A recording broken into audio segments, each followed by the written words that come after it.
రాయలసీమలో పుట్టి సీమ ప్రజలను చంద్రబాబు వెన్నుపోటు పొడుస్తున్నారని మండిపడ్డారు వైఎస్ఆర్సీపీ నాయకులు.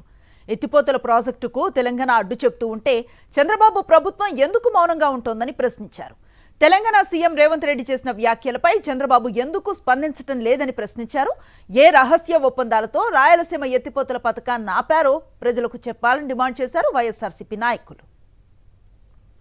తెలంగాణ ముఖ్యమంత్రి ఈ శాసనసభ సాక్షిగా ఓ మాట చెప్పాడు. రాయలసీమ తాలూకు ఎత్తిపోతల పథకాన్ని నేనే ఆపించేశాను.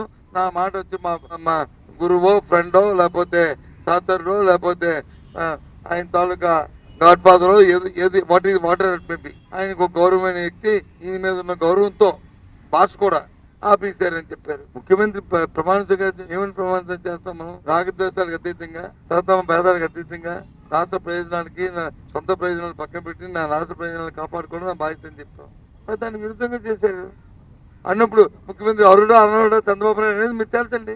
ఎవరో చిన్న వ్యక్తి చెప్పిస్తే అదేదో పాసింగ్ రిమార్క్ అయితే రాజకీయంగా మీరు మాట్లాడుతున్నారో తప్పు ఆయన మానడానికి. సాక్షాత్తు ఒక ముఖ్యమంత్రి శాసనసభలో చెప్పారు. ఇది ఏం చెప్పాడు? నా మీద అభిమానంతో అని చెప్పారు. ఏ రహస్య ఒప్పందాల ఆధారంగా ఈ రాయలసీమకు సంబంధించినటువంటి ఎత్తిపోతల పథకాన్ని ఆపారో ఆయన చెప్పాల ప్రజల ముందు.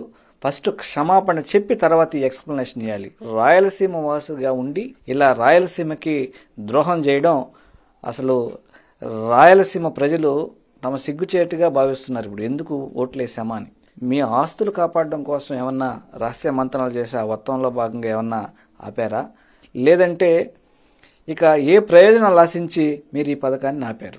చంద్రబాబు నాయుడు గారు రాయలసీమ నుంచే ఎదిగారు. రాయలసీమని విస్మరిస్తున్నారు అంటే నిజంగా ఇవాళ రాయలసీమ ప్రాంత ప్రజలందరూ కూడా చాలా బాధపడుతున్నారు. రేవంత్ రెడ్డి గారు ఎంత బలంగా ఆయన మాట్లాడారంటే, నా రాష్ట్రం కోసం, నా ప్రాంతం కోసం నేను ఎవరినైనా ఏదైనా ఆలోచించను, నా ప్రాంత ప్రజలు, నా ప్రాంతం నాకు ముఖ్యం అని.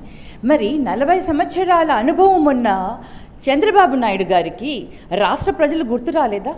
రాష్ట్రం మీద ఆ ప్రేమ అభిమానం లేదా? ఎవరి కోసం ఆయన రాష్ట్ర ముఖ్యమంత్రి అయ్యారో చంద్రబాబు నాయుడు గారు ఈ రోజు సమాధానం చెప్పాల్సిన అవసరం చాలా ఉంది. తాగేదానికి కూడా నీళ్లు లేక చాలా ఇబ్బంది పడిన మన ప్రాంతానికి తీరని అన్యాయం జరుగుతుంది. చంద్రబాబు నాయుడు గారు ఏదైతే నిర్ణయం తీసుకొని రాయలసీమ ఎత్తిపోతల పథకాన్ని స్వయంగా ఆయనే ఆపాడని చెప్పి తెలంగాణ ప్రభుత్వం ముఖ్యమంత్రి యొక్క ఒత్తిడికి తలకి ఆపాడని చెప్పి రేవంత్ రెడ్డి గారు చెప్పడాన్ని చూస్తా ఉంటే చాలా అందరూ కూడా విభ్రాంతికి గురైతా ఉన్నారు. ఆ రాష్ట్ర ప్రయోజనాలు పణంగా పెట్టి ఏం ఆశించి మీరు ఈ విధంగా నిర్ణయం తీసుకున్నారు?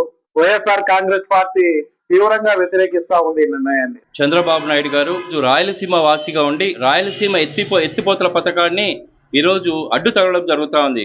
రాయలసీమలో పుట్టినటువంటి నారా చంద్రబాబు నాయుడు గారు ఈరోజు రాయలసీమ ప్రజలకే వెన్నుపోటు పొడచడం అనేటువంటిది వారికి మొదటి నుంచి వెన్నతో పెట్టినటువంటి విద్య. ఇది రాయలసీమను ఎక్కడ కూడా ఎదగనీయకుండా మోకాలు అడ్డుతున్నటువంటి నారా చంద్రబాబు నాయుడు గారికి రేపు జరగబోయేటువంటి ఏ ఎలక్షన్లు అయినా కూడా రాయలసీమ ప్రజలందరూ కూడా ఆయన బుద్ధి చెప్పాలని ఈ సందర్భంగా నేను తెలియజేసుకుంటా ఉన్నాను. ఇది రాష్ట్ర హక్కులపైన దాడి మాత్రమే కాదు, రాయలసీమ ఆత్మగౌరవానికి సంబంధించిన అంశం కూడా. రాయలసీమ లిఫ్ట్ ఇరిగేషన్ అనేది జగన్మోహన్ రెడ్డి గారు తీసుకున్నటువంటి దూరదృష్టితో కూడుకున్న నిర్ణయం. ఈరోజు ఆ ప్రాజెక్టు అక్రమం అని చెప్పి నేరుగా రేవంత్ రెడ్డి గారు మాట్లాడుతుంటే ఆంధ్రప్రదేశ్ ప్రభుత్వం ఎందుకు స్పందించదు? కృష్ణానది జలాల విషయంలో ఆంధ్రప్రదేశ్ కి 520 టీఎంసీల హక్కు ఉంది, తెలంగాణకి 299 టీఎంసీల హక్కు మాత్రమే ఉంది. చంద్రబాబు గారు చెప్తున్నారు కదా, తిరుపతికి నీళ్ళు ఇస్తాను, కుప్పంకి ఎట్ట నీళ్ళు ఇస్తావు?